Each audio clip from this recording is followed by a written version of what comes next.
Welcome to the Blue Light Diaries, the podcast that sheds light on the stories from the real people behind the uniform, both past and present, who are the body and soul of the emergency services. This is an open and honest space to talk about the unspoken. We'll go into the challenges and the problems faced whilst working in the emergency services, as well as sharing our successes and our secrets too. Whether it's the impact on life outside the services or dealing with situations at work, this is the place for all to share safely. And I'm Sharon Williams, your podcast host, ex-police detective, and now a counsellor and psychotherapist, who will be with you along the way to make sure everyone has a voice in this emergency services space. And with that, let's get on with the show. Hello and welcome to the Blue Light Diaries. I'm Sharon Williams and I am the founder of Blue Light Counselling and this podcast, the Blue Light Diaries. So coming up on today's session, I'd like to introduce myself to you and also introduce the Blue Light Diaries podcast to you as well. So let's dive in and have a look at what we've got coming up first. A little bit about me, my brief story, how I ended up being here, doing what I'm doing now, and a little bit of where I've come from. Some of you may know already, I'm an ex-police officer. I was a police detective in Lincolnshire Police for almost 12 years, and I absolutely loved my job, was thriving in my job, working on a surveillance unit, and all of a sudden, out the blue, I sustained a back injury. That back injury was misdiagnosed. It was actually a fracture, and I didn't find that out until months into the medical process, the investigation into why I was having such bad back pain. So I actually went for some steroid injections at a private hospital, and it was the surgeon there that did these injections that told me they've misread your scan, you've actually got a fracture, and you're going to need what's called a spinal fusion. For those that aren't aware, I have had my lumbar spine fused to my sacroiliac part of the spine, so L5S1. I've had that fused with titanium rods and screws, and then bone fragments were put in there to fuse around that metalwork. So it's basically solid, and that gave me some very good pain relief for around 7.5 years. Now we're almost 10 years on. Where I'm at now is another story with my back, which I'll save for another time. But yeah, I was medically retired out the job. One of the worst experiences, probably the worst experience of my life, because life as I knew it completely changed. And that was the end of my career. And as you know, those that are in the police, this isn't a job. You don't do 9 till 5 and switch off. You are 24/7 a cop. You take it home with you, even subconsciously. Those that say they can leave it at the neck, subconsciously you're carrying that stuff around with you all of the time. And that leads me on nicely to let you know that I've retrained. When I left the job, I obviously had a lot of recuperation, a lot of physio, getting back on my feet again, that kind of thing took a long time. But I was determined to not let this beat me. And I think it's some of my stubbornness that's helped me get to where I am now. But again, that'll be safe for another time.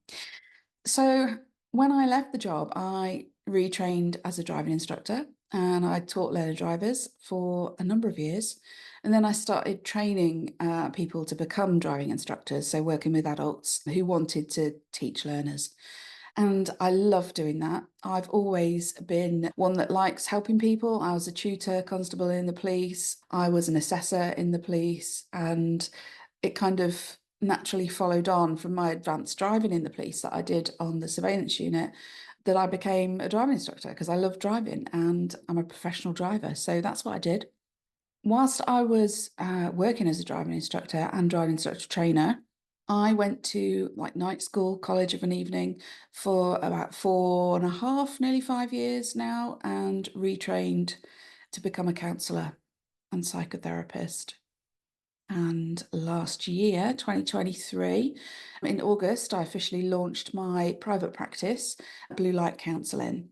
And I offer a counselling service to emergency service workers in the UK and also support staff, because the support staff are exposed to just as much crap as what, the people on the front line are.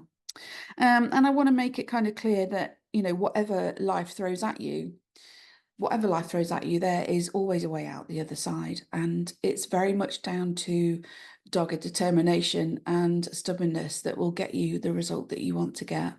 And I'd like to share my experiences with you so you can learn from my experiences and navigate them in the best way possible if you do find yourself in a position where you're either becoming unwell, newly diagnosed with a chronic condition, had an injury such as mine, or if you find your mental health that's deteriorating and you're wondering, do I need some help here? If you're wondering, the answer is probably yes. But that's what I'm here to do. I am an independent counselling service, and I'm not here to sell to you. It's just about me and what I offer now. I'm an independent service because when I was going through the counselling process, I was offered 6 sessions that were outsourced to a counsellor. And she absolutely changed my life. She unpicked everything that was screwed up in my brain, literally, and she unraveled it all and managed to pack it away very nicely and neatly that well, it's likely that it's not going to come up and bother me again in the future. It has, but again, I'll save that for another time.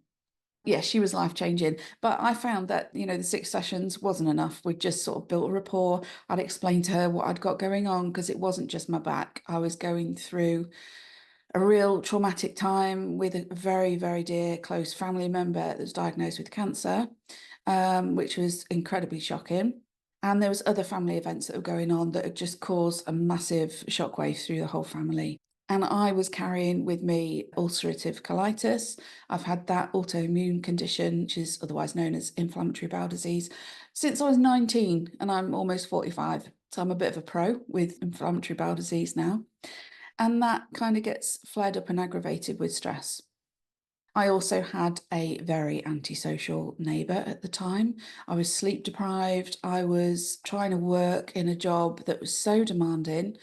And I felt like my life had ended when I found out about my back.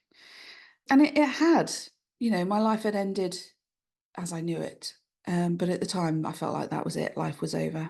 So I am getting forward to knowing you, and hopefully you will interact with me. Yeah, just sharing our experiences really, so other people can learn, because it's very clear that the job, specifically the police, I can't talk for ambulance service and fire service, but the police are really good at saying what they should do and what they're going to do should this ever happen. But I'm yet to see them put their money where their mouth is. I had an appalling experience. Those 6 sessions flew by. I had to beg for more sessions, and I literally had 12, and then I had to source the rest myself. Because you can't fix mental health in 50-minute sessions. You can't fix all that. But I am very keen and eager to hear your stories, and I would like you to get in touch with me with your stories. But this podcast is going to be all about talking, and I can hear the eye rolls. I'm not just talking about chatting with your mates. I am talking about checking in with people. How you doing, mate? How are you today? Ask them again, really, how are you? Talk to me and encourage it, because there's this culture in the job where any kind of flagging or flaw or mental health issue is seen as a weakness. The job will say that that's not the case. It absolutely is. It's conditioned into the police service.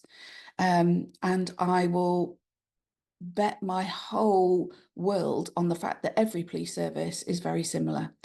If they're not now, then they definitely have been in the past. But we're going to be looking at the myth busting, the truth exposing, our well-being, and keeping on top of life, because this job can really get you down, as can ambulance and fire service. I mean, this podcast is Blue Light Diaries, but it's not exclusive to emergency service workers. Anybody can listen to this and contribute, and that's what I want to do.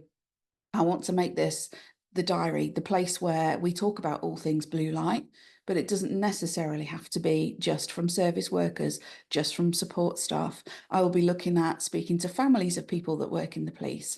I will be looking at interviewing guests over the periods of the podcast. I want this to be open to everybody, support staff, the families of people that are in the job, the friends of people that are in the job. I want this to be a place where you can share your experiences, your personal stories, whether you want to put a name to that or do it anonymously, that's completely your choice. I want your thoughts and your knowledge and your opinions and your success stories, as well as, the opposite, the unsuccessful stories. But this podcast will really get the cogs whirring, and it will make you think, why am I doing it? Because we need to talk about this stuff. Nobody talks about it. It's the taboo, it's the private, it's the controversial. We can talk about that here. This is the place to do it. Now, I encourage everybody to share their honest experiences, their highs and their lows, because we can all learn from that. And we can learn the best way of navigating around that and learn the best way of supporting one another as well. And to the older generation, again, that will sound really naff. We've got to do this shit.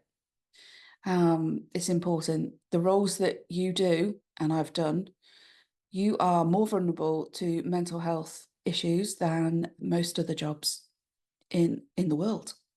You are exposed to trauma on a daily basis.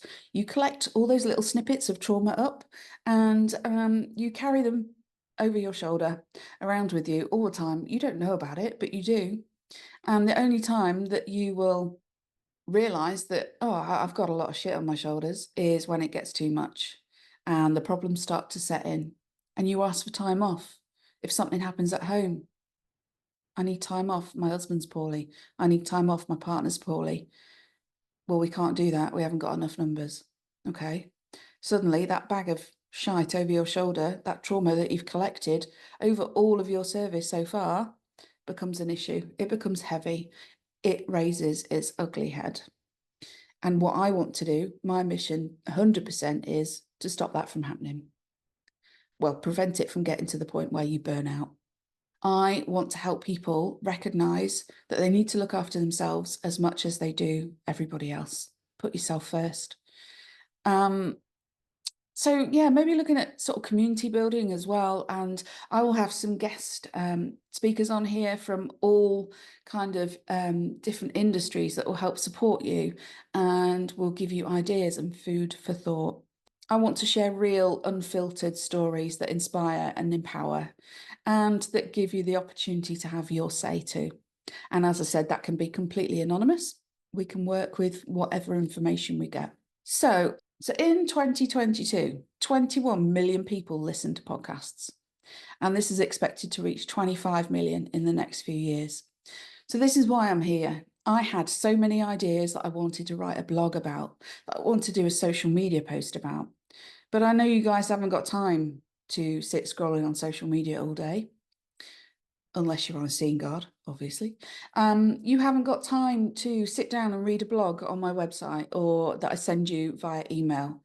We haven't got time to do this because when we're at work, we're flat out. When we're at home, we are flat out with our home role. With a podcast, you can listen to it whilst you're walking the dog, whilst you're doing the dishes, whilst you're in the gym, doing whatever you need to be doing.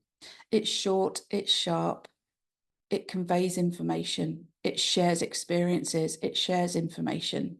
Much easier than the former, the social media scrolling and the blog reading. So let's get talking. I would like you to get in touch with any comments, any suggestions of stuff that you want to hear, any experiences you want to share and raise awareness of. And you can do that via my website or my email address. My website is bluelightcounselling.co.uk and my email address is sharon@bluelightcounselling.co.uk. And I'll also pop that in the show notes for you below this as well. So, as I said, there will be guests interviewed periodically on the podcast. Also, if you'd like to be a guest, give us a shout. I'm always happy to hear, any ideas. If you want to come on and be interviewed by me, be absolutely fine. I won't go all CID on you, I promise. So we can learn a lot from other people, and there's always room to learn more and keep up with changes, busting the myths, talking about the taboos, and encouraging conversation, bringing about inspiring change in all of our lives. That is what I'm about 100%, because I know how many of you are out there juggling way more than what you did on day one, and it's getting too hard to handle. So the guests will be from all walks of life, common theme running through some sort of emergency service connection, or family of, or support staff. And I really encourage support staff, those call takers, as well, PCSOs, anybody that is supporting the police, the forensics, the people in the forensics labs. You are exposed to some awful stuff. Get listening to this podcast, get in touch, get sharing. The more we know about others' struggles, the more we can help support one another. So if you'd like to be a guest or know someone that would like to be a guest, or you think you would like to hear from them, give them the chance to have their say. Share the podcast with them, get them to get in touch. So just to summarise, talking to each other will expand our minds, encourage conversation, and ultimately it will save lives. I'll be interested to know your thoughts and how you find talking about your life. So today I've told you what the podcast is. I've told you a little bit about who I am, what I can do for you, and how I got here. I'd love to hear your stories, where you've gone through the most testing times and come out the other side bigger and better. They can inspire and empower other people. Talking is something that we can all do. So let's work together to inspire each other. And when you're ready to talk, I'm here to listen.